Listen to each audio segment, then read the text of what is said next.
morning, everybody. My name is Ariane Cornell, Director of Astronaut Sales here at Blue Origin, and it is my pleasure to MC today's press conference with the newest international astronauts, the first human flight crew of New Shepard. Another round of applause.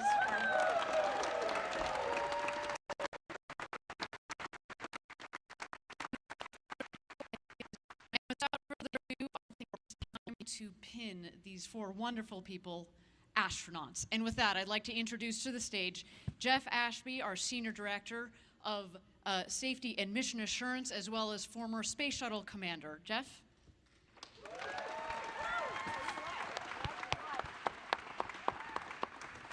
I am deeply honored today to represent all of the Blue Origin employees, especially the New Shepard team, past and present, in awarding wings to the first four Blue Origin astronauts. These astronauts will wear a set of wings in the shape of the letter A. The side pieces represent the road to space, and our feather logo is the crossbar.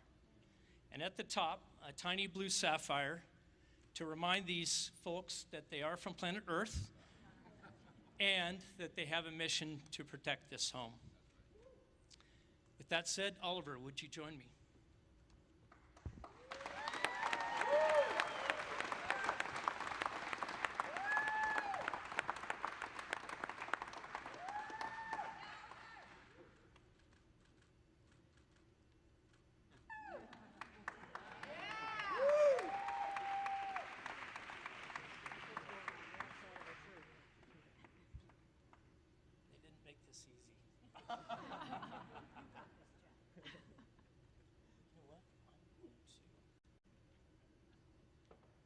Practiced.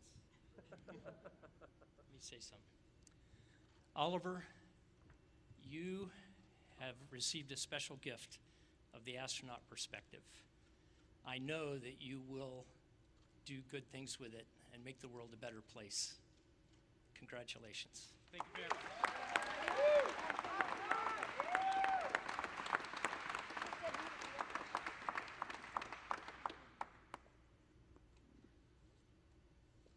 Would you join me, please? Gladly. I'm so excited for you guys. You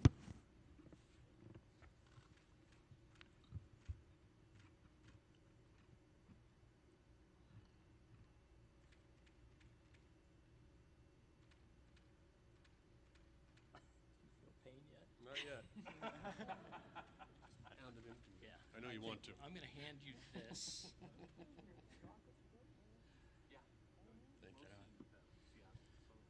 Mark, I hope this experience will help you to continue to do the great things you're doing for humankind. Congratulations. Thank you, Jeff.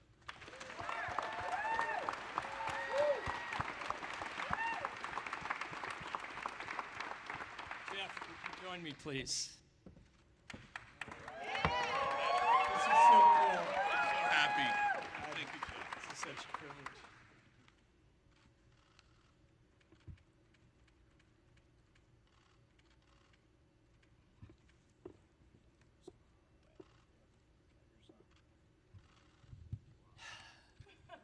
There are a few people I know more deserving of this, Jeff.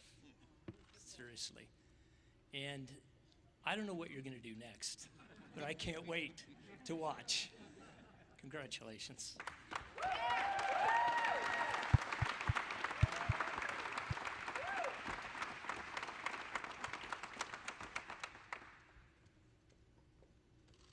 And Wally, would you join me, please?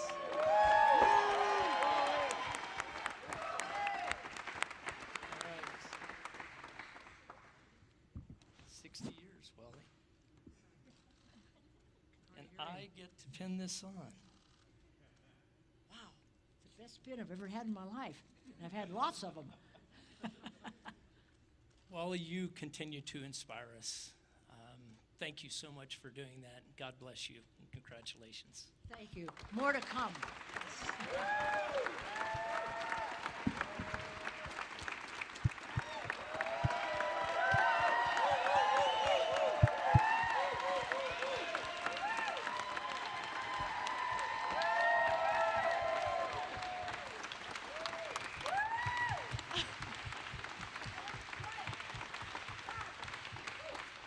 the first 4 of millions to follow.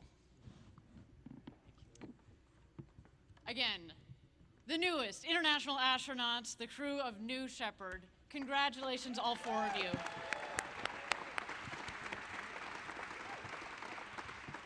So, without further ado, how was it? Right. Jeff, what was it like? Was everything you imagined? I'm going to answer that question, but just real quick. Please.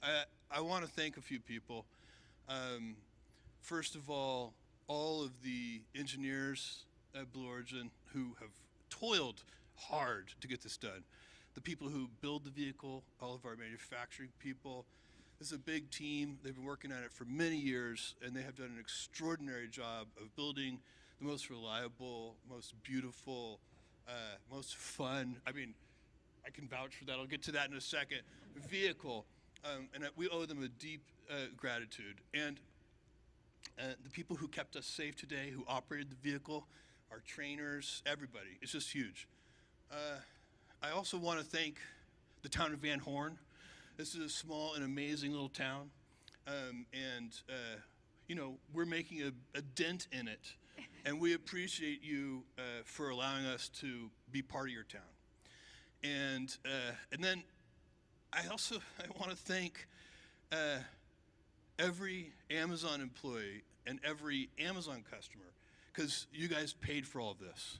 So seriously, for every Amazon customer out there and every Amazon employee, thank you from the bottom of my heart very much. It's very appreciated.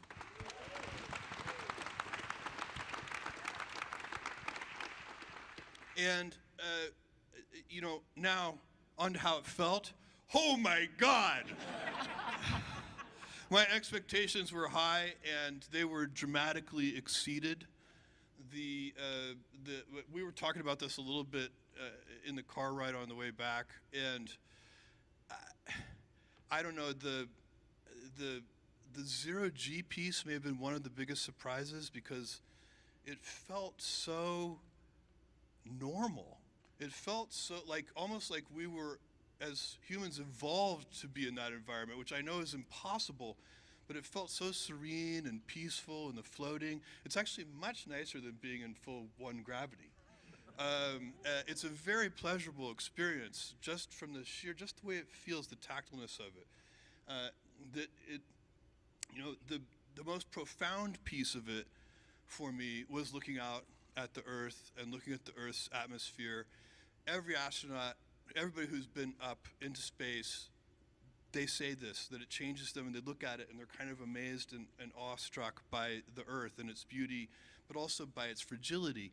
And I can vouch for that. When I look out, you know, when we're sitting in this room and when we're driving our cars and we're moving around the planet in our normal ways, the atmosphere is so gigantic. You know, we're these tiny little things, and the planet, the atmosphere is so big. But when you get up above it, what you see is it's actually incredibly thin. It's this tiny little fragile thing. And as we move about the planet, we're damaging it. And, you know, so that is, you know, that's a very profound. It's one thing to recognize that intellectually. It's another thing to actually see with your own eyes how fragile it really is. And that was amazing. Who wants to add? Oliver, you want to tell us how it was? Our first paying customer? Feel like you got your money's worth, sir? For sure. No, it was so amazing to see it from above and to move around. Like, yeah, I totally agree. It feels so natural, like almost like we should be doing this.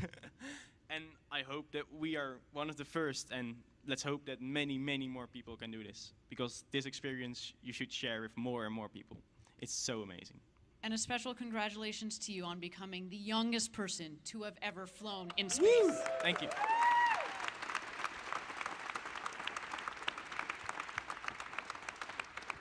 You brought with you up there the next generation of space explorers, but certainly another flag up there, the Netherlands. Yeah. To everybody out there, the Netherlands, there's the new Dutch flying man. There you go.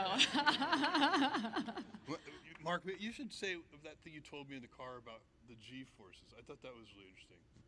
Well, I was surprised. I mean, they had told us what, you know, what the G-forces would feel like on the way up. And, again, it's one of those things that you hear about and you anticipate, but, you really feel them on the way up. It was incredibly exhilarating. And then, on the way back down, what I had not anticipated, so we hit 5 Gs briefly on the way back down.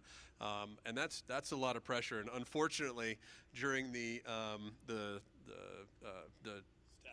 status check for each astronaut, by the time they got to astronaut demo, which was the name I was flying under, we were at 5 Gs. And so they were like, astronaut demo, how you doing? I was like, I'm doing okay. I had a hard time responding, but I'm not sure what that video footage will look like. Probably not very pretty, but it was so exciting. If you haven't figured it out yet, Wally might be the oldest person ever in space, and Oliver the youngest person ever in space. My brother is the funniest person ever in space, for sure.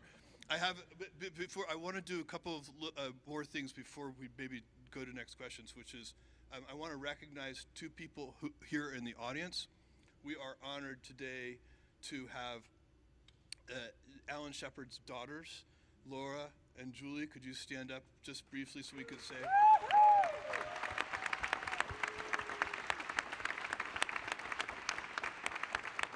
And of course, Alan Shepard was a Apollo moonwalker and has a gigantic list of accomplishments. But for our purposes today, the thing that is most interesting about Alan Shepard is that he is the namesake for this vehicle, New Shepard, and that is because the mission profile that we did today is very similar to the one that Alan flew when he became the first American in space, I guess 60-ish years ago. So we're very honored to have you guys here, and thank you for joining us. It's incredible. I got some pictures with them backstage, and I know those are getting blown up big. Thank you. And then I have a couple things to show. Can we start? Do you want to talk about the couple of things we flew? Go ahead. Well, we did. So we had the opportunity to bring with us, it was actually on loan from the Explorers Club. We were able to fly with a piece of canvas from the Wright Flyer. So the plane that the Wright brothers flew, we brought a piece of that canvas with us, which was really powerful, as well as a bronze medallion that was made from the first hot air balloon flight in 1783, which was the first time man ever left the Earth in controlled flight. So we were very thrilled to be able to bring both of those along with us. And we brought those precious objects back. Yes, we did. And the Explorers Club will be pleased to hear that. Yes, they're very happy about that. And we have one more thing, which I would actually just like to show you. If you could, who has the goggles, could you please bring them up to me? Would you hold that for me? This is incredible. So, all right, why don't you stand so you guys I can face it. This, we also flew, these are Amelia Earhart's goggles. The ones she flew across the Atlantic with, solo. And you can see she put tape over them to kind of have less light come in, because it was just so bright all the day and she was flying for so long. And they're just, I like to think that if Amelia were here, she'd be very, very proud of Wally.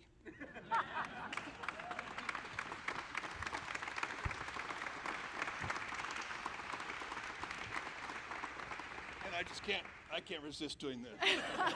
So, thank you, Amelia, wherever you are. We hope you're watching all of this. Thank you. I'll give these back to you. These are precious cargo. There you go. And well, on that note, Wally.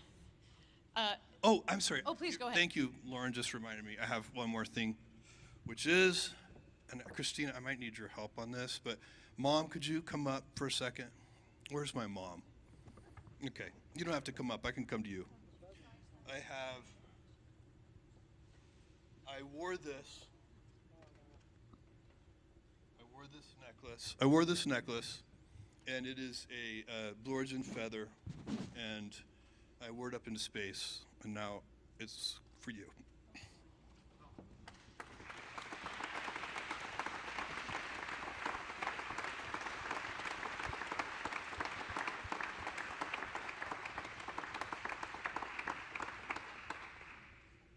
I would put it on her myself, but I would need my reading glasses.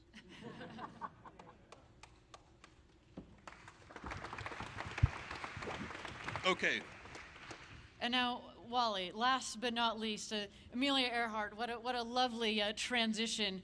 An aviation icon and now an aerospace, a space icon. What was it like? Woo! I can't tell you.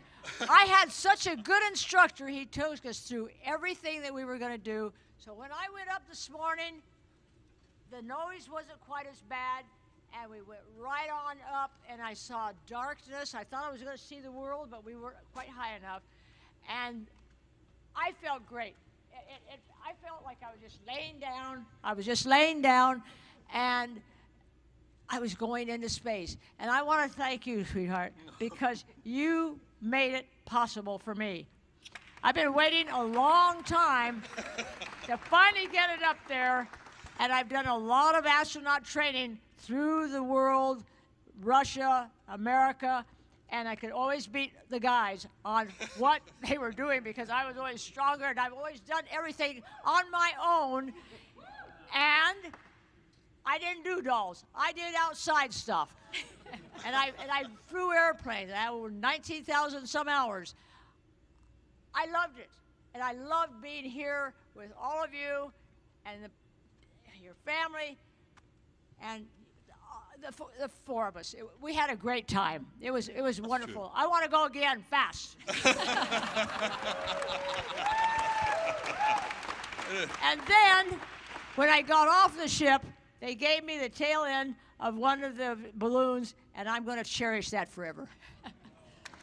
And by the way, we can confirm that Wally, once again in training, outperformed the men on the mission. 100%. I was going to say, she beat all the three boys up to the top of the crew access tower. Everybody saw that. There's video footage. We have proof. Indeed, darling, you did. You did. Well, so Wally Funk, now the world's oldest astronaut to have ever gone to space, and perhaps the first founding member of our Blue Origin frequent flyer program. Sounds like she's ready for it. When I do lectures or wherever I am around the world in the United States, I'm only 45. You're being generous. I keep saying every time somebody says, oh, she's 82, I think there's a typo. You're 28, Wally. We know this. Well, thank you so much for giving us your impressions, but let's see it with our own eyes. I'd like to roll the tape of what it was like in the crew capsule. Go, guys! Okay. Oh, wow. Oh, wow. Oh, wow. That's incredible. To space. Unbelievable. Is it everything you thought it would be? Here, look. Oliver. Move your head just a little. That's great! Can you move your head a little, Wally? Oh, yeah. Hi, Mom! I love it. Oh, wow. Look at the blackness of space. Unbelievable. Here, catch. Oh, yeah. Finger balls. Ready? Woohoo! Here it comes. Yeah, you just have to wait for it. Who wants a Skittle? Oh, yeah. Turn one. With your arm, and I'm going to pull you down. All right, see if you can catch this in your mouth.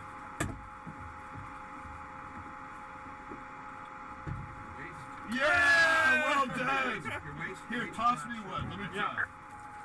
Here it goes. No, sorry. Mid-fast. Here, try again. I can't get it up. I got you. Oh, wow. No, awesome. He coming. Oh. You so good. Here. Oh, wow. Oh my God. Woo! This is incredible. Enjoy Oh, that. I love it. I love it. Oh, wow. Man, this Oh, is yeah. different, isn't it? It's a little different. I cannot. Oh, wow. Guys, Thank you, take a moment to look sweetheart. outside. Wonderful. Mwah.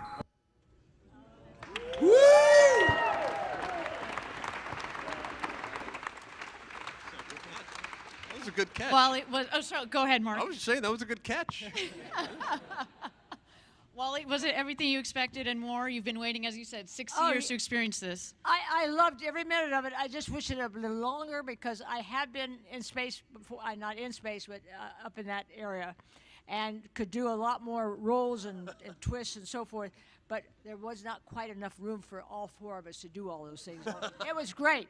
I loved it. I could hardly wait to go again. Amen. Yeah. Next stop for you is the moon, Wally. Yes, sir. Any other impressions now having seen the video of it? Is it one of those things where you just took it in and it's hard to compare to video? What are other sensations that come from having seen that right now? Oliver. Felt way cooler than it looked.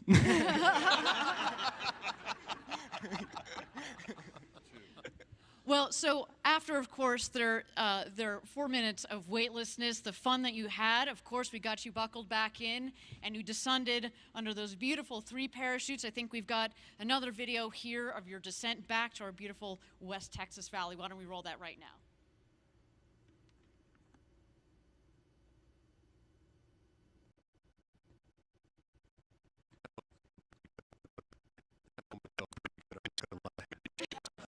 When you see the 3 main chutes out, that's relaxing.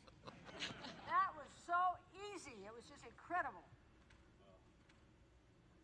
Whoa. I didn't feel that.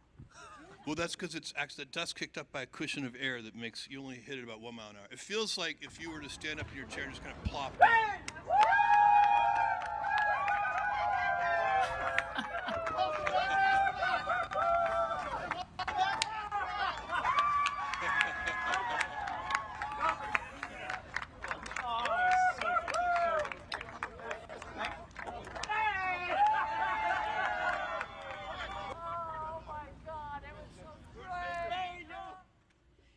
Our family was happy to see us. That's a good sign. What was that moment like coming back and seeing your friends and your family here? You have supported them, or they have supported you, that is, your dreams to get to this point. Oliver, your father is here. Joseph, thank you so much for being here. What was that like? Yeah, well, he was a bit more emotional than I would have thought. Like, everyone on the ground was way more emotional than we were. We were just having fun. It's so true. Yeah.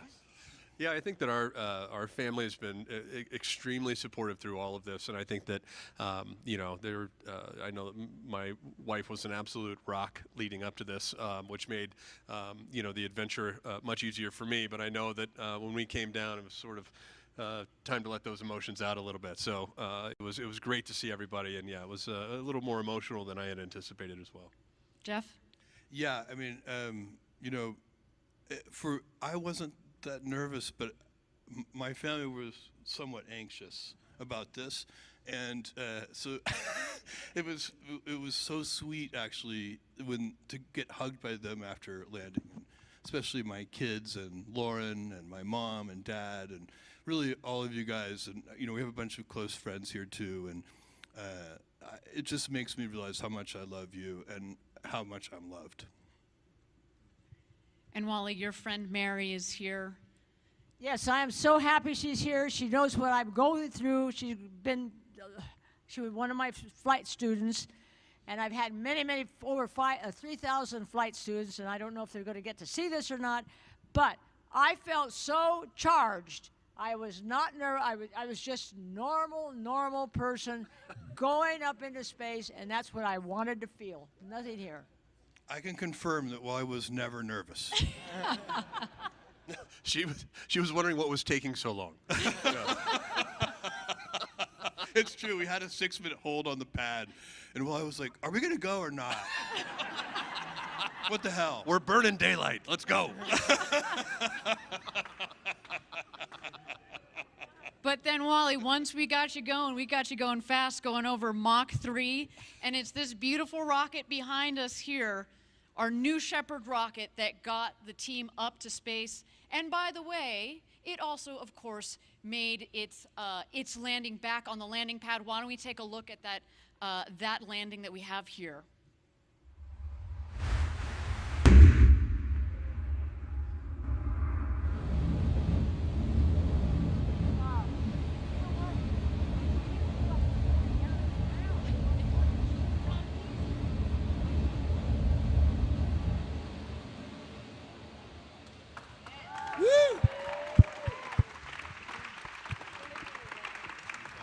That was a bullseye. Very cool. Absolutely, bullseye. Jeff, a beautiful piece of engineering that our team here at Blue Origin has developed.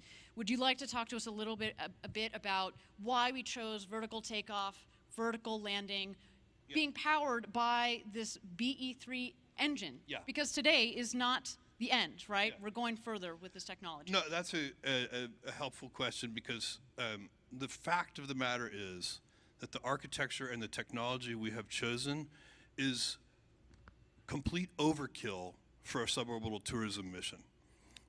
We have chosen the vertical landing architecture. Why do we do that? Because it scales. It's an architecture that can grow to very large size, and so we want to have experience with architectures that can grow big to New Glenn and one day to New Armstrong. So to have the idea that you want to build big from the beginning lets you choose an architecture, because the whole point of doing this is to get practice. Other kinds of architectures don't scale in the same way to very large size. Vertical landing does. In fact, you can think about it very easily, because if you when you are landing a rocket vertically, you are solving what's called the inverted pendulum problem, and you are balancing a broomstick on the tip of your finger. And you can balance a broomstick on the tip of your finger. You know what you cannot balance on the tip of your finger? A pencil.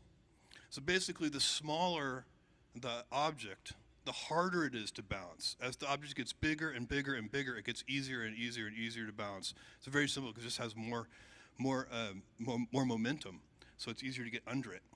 So that architecture scales. That's why we chose it. And then the second thing that is a very puzzling architecture choice for most people who know a lot about rockets, you would never choose liquid hydrogen for a suborbital tourism mission. It's completely unnecessary. It's the most powerful, highest performing rocket fuel in the world. And there are two reasons we chose it. The first is, again, practice. We chose that propellant because it is what you see behind me is basically the second stage of New Glenn.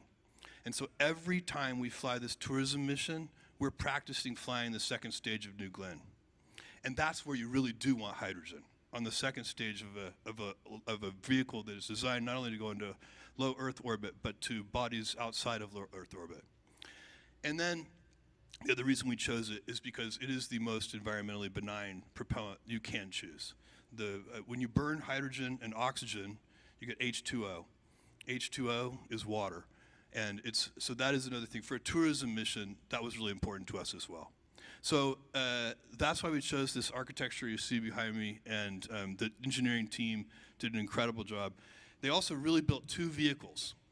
What you see is not really a vehicle, because I can assure you the escape system was at least as complicated, hard to design, and to test and demonstrate as the main booster itself. So it's almost like building a whole separate vehicle. And I'm also extremely happy we didn't test it today. Thank you so much. Again, congratulations to you all. With that, I'm going to turn it over to Linda Mills, Head of Communications here at Blue Origin, to start the press conference. Thank you very much. Woo! Let's give another round of applause to our amazing, newly minted astronauts. All right.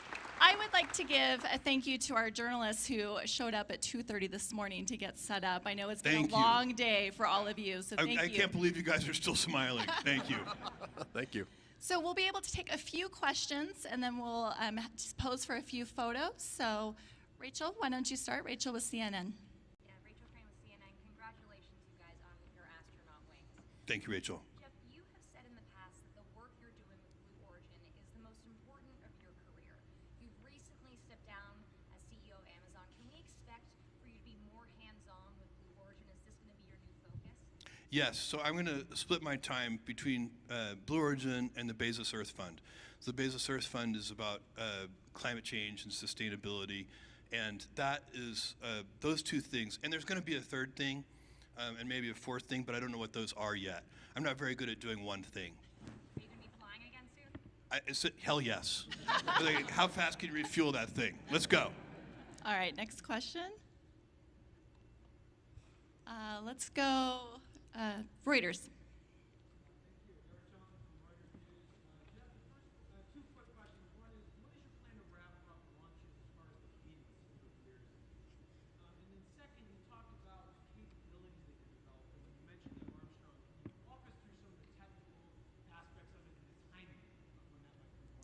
So Eric asked about the cadence and the capabilities. Okay, we're going to fly human missions twice more this year.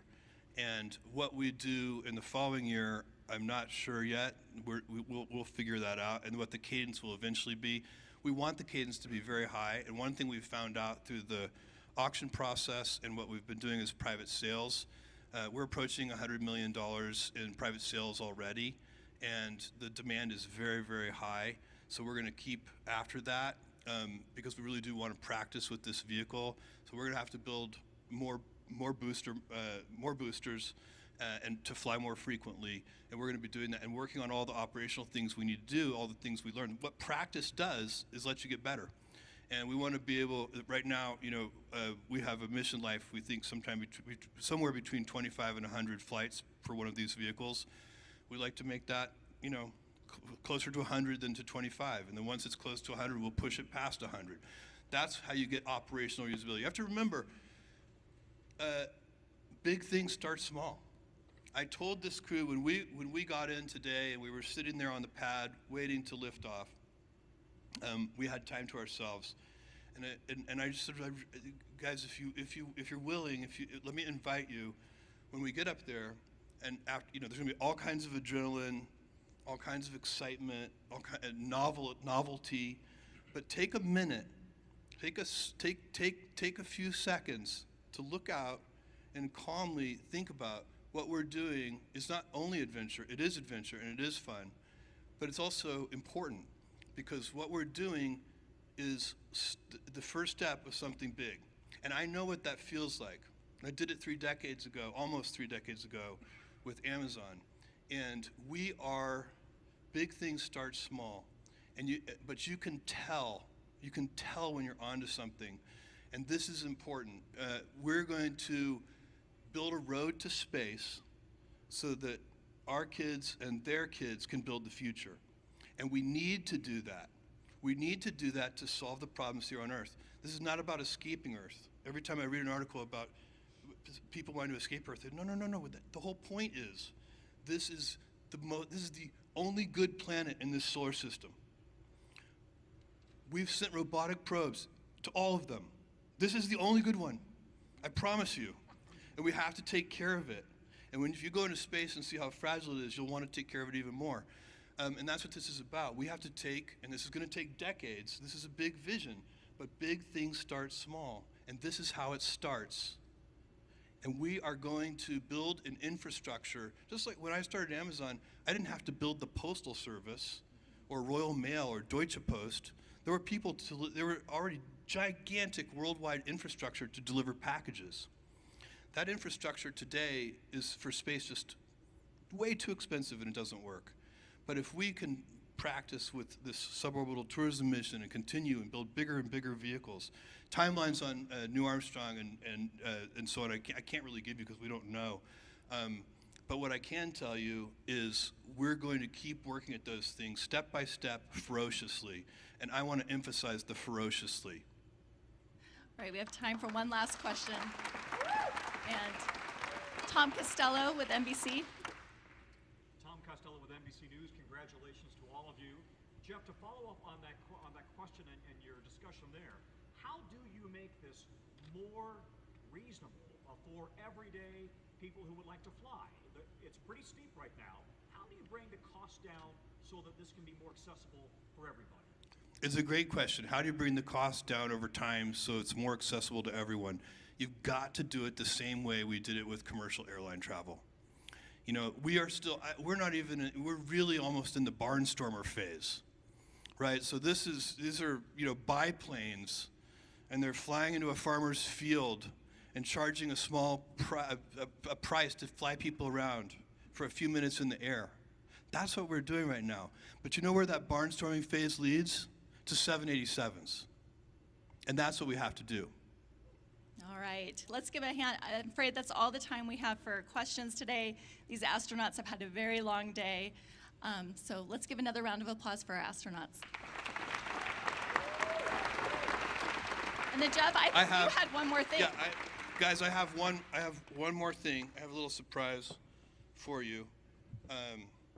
I am announcing today a new philanthropic initiative, And if you could put the slide up so people can see it. It is called the Courage and Civility Award. It recognizes leaders who aim high and who pursue solutions with courage and who always do so with civility. Well, let me tell you how I feel about this. I feel strongly enough I actually wrote something down. We live in a world where sometimes, instead of disagreeing with someone's ideas, we question their character or their motives. And guess what? After you do that, it's pretty damn hard to work with that person. And really what we should always be doing is questioning ideas, not the person. Ad hominem attacks have been around a long time, but they don't work, and they've been amplified by social media.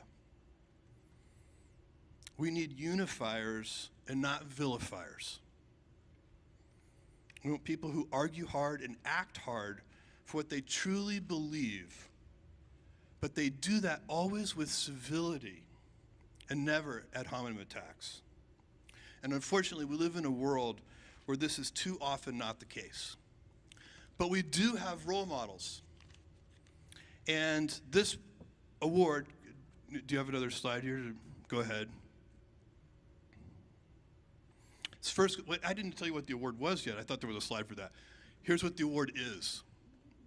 You see who the first recipient is, but let me tell you what the award is. The Courage and Civility Award is a $100 million award so that the awardee, the recipient, can give $100 million to the charities, the nonprofits of their choice. And these are people who have demonstrated courage. By the way, it's easy to be courageous, but also mean. Try being courageous and civil. Try being courageous and a unifier. That's harder and way better and makes the world better. So we have 2 awardees today. They'll each be getting $100 million to direct to the charities of their choice as they see fit. No bureaucracy, no committees, they just do what they want. They can give it all to their own charity, or they can share the wealth. It's up to them. And the first Courage and Civility Award goes to Van Jones. Van, come on up.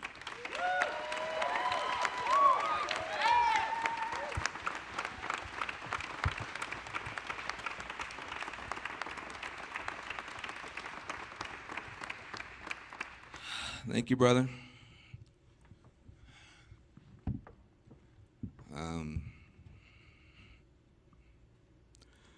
Sometimes dreams come true. Sometimes dreams come true. And the headlines around the world should be, anything's possible if you believe. And Lauren and Jeff don't do nothing small, man. They don't do anything small. They just don't do it. They dream big, they love big, and they bet big.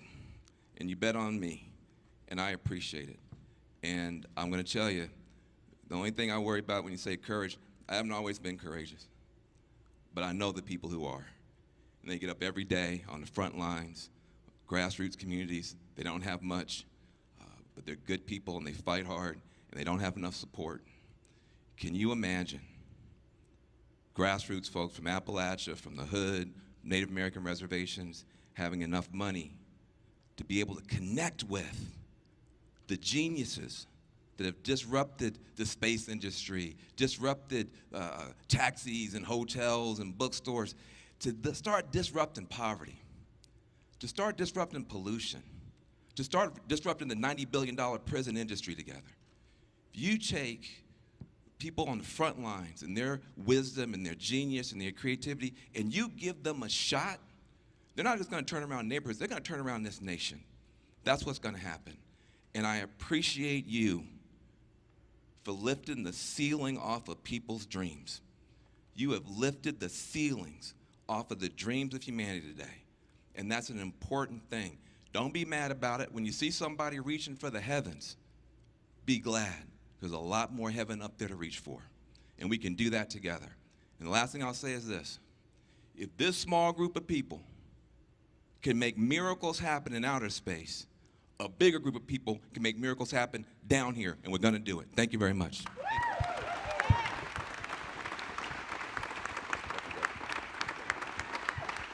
Hey guys, can you roll the little video we put together about Van Jones? Can you roll that little video, please? Short video. Van has been a part of much change. He has birthed a number of different grassroots community organizations. He also helped us bring together climate justice and racial justice, and what that meant in particular for low-income communities of color. You can't live in a country where you just have sacrifice zones, whether it's talking about South Central or Appalachia or the Rust Belt, and no political party stands up for him effectively. He was always so ahead of the curve that a lot of people didn't understand him. So that was always hard to watch, because I know his love for people and for justice. It doesn't matter to him what people say. He continues to do the work that needs to be done. I think about what he's done within the criminal justice system, what he's done with making bipartisanship real, not just what think tanks are doing, researching the idea, but exploring in history how bipartisanship works. He's been rolling up his sleeves, he's been doing the work in real life.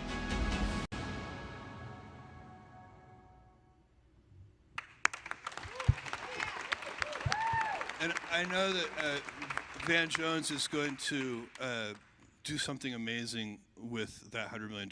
I don't know what yet. I bet he doesn't know what yet. But it's in your hands, Van Jones. However you're going to do it, it's going to work. We had lunch together a couple weeks ago, and he told me that he was just trying to tell me some of his life story, and he mentioned that when he was a young activist, he was angry. There's a big transformation that happened over the years. He said that the acronym that he used was RAP, so for reward and punishment. And if the mayor or whoever it was that they were going up against did something they liked, they rewarded them. And if they did something they didn't like, they punished them. And he said, honestly, Jeff, I wasn't very good at the reward part. I really focused on the punishment part.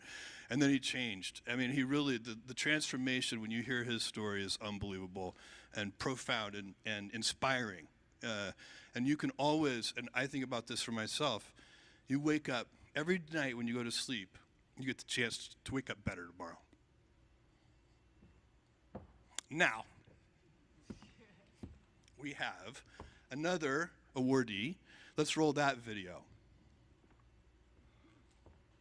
Jose Andres calls himself a pilgrim from Spain, a chef who arrived here 20 years ago with just $50 in his pocket, but these days it's hard to call him anything less than an amazing American success story. I know you. His love of his fellow men and women, his love of eating, which he shares with all of us.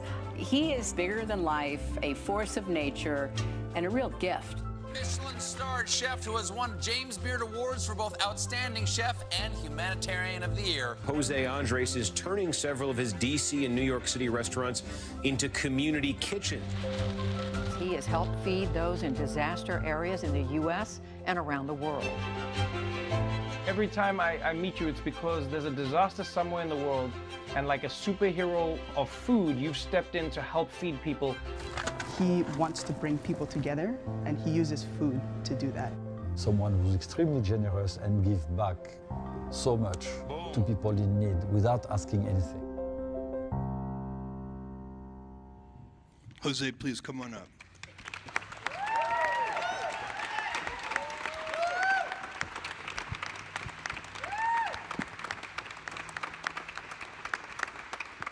And he makes a hell of a paella, too, I'll tell you.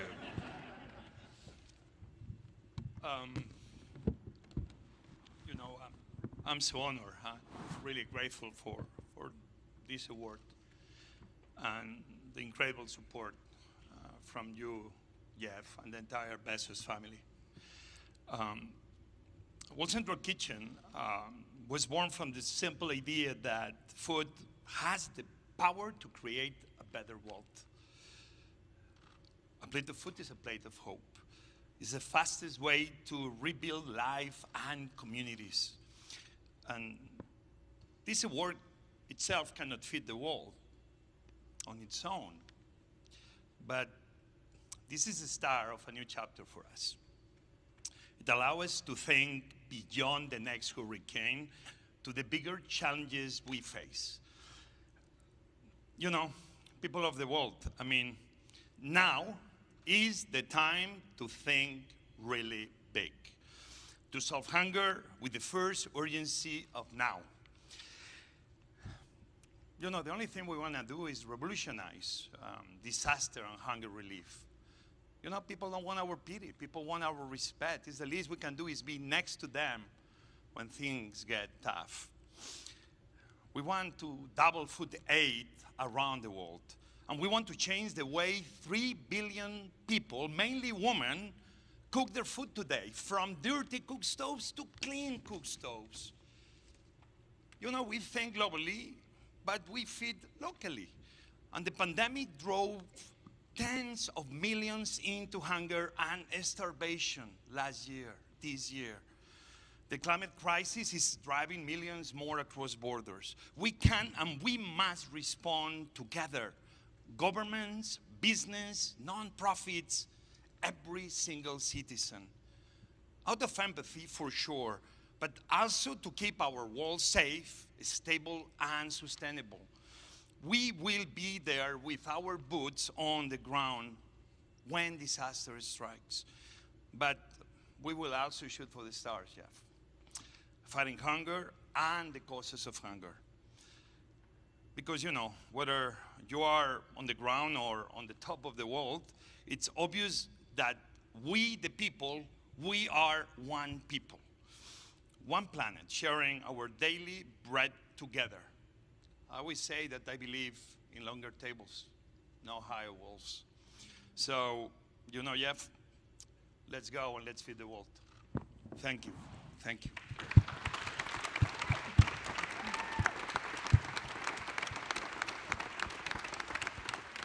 Longer And tables Jose, do you wanna come and to not the higher walls. That's incredible, Jose. And I don't know what you're going to do yet, but I know whatever it is, you'll figure something amazing out to do. I know you will. And you're just an inspiration, a huge inspiration. Thank you.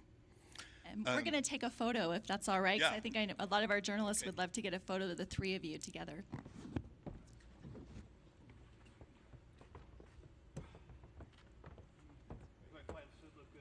Eyes here. Perfect.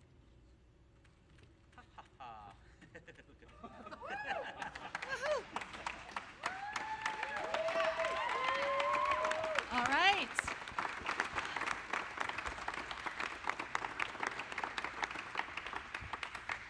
Well, thank you all for joining us. This wraps our press conference. I'm going to let Oliver lead our astronauts out. And Thank you, guys. We know it's not easy to get here. We know it's you put a lot of work into coming to this launch and supporting us, and I hope you had some fun, and I hope that it was inspiring for you as well. But no matter what, thank you for coming. Very much appreciated. Thank you. All right, what we're gonna do next is we're gonna have the opportunity for you to get back onto the coaches. We're gonna take some photos at our landing pad. And so there will be some marked areas for you to stand behind. I just ask that you follow our guides to do that. And so media, please exit out the back. Thank you.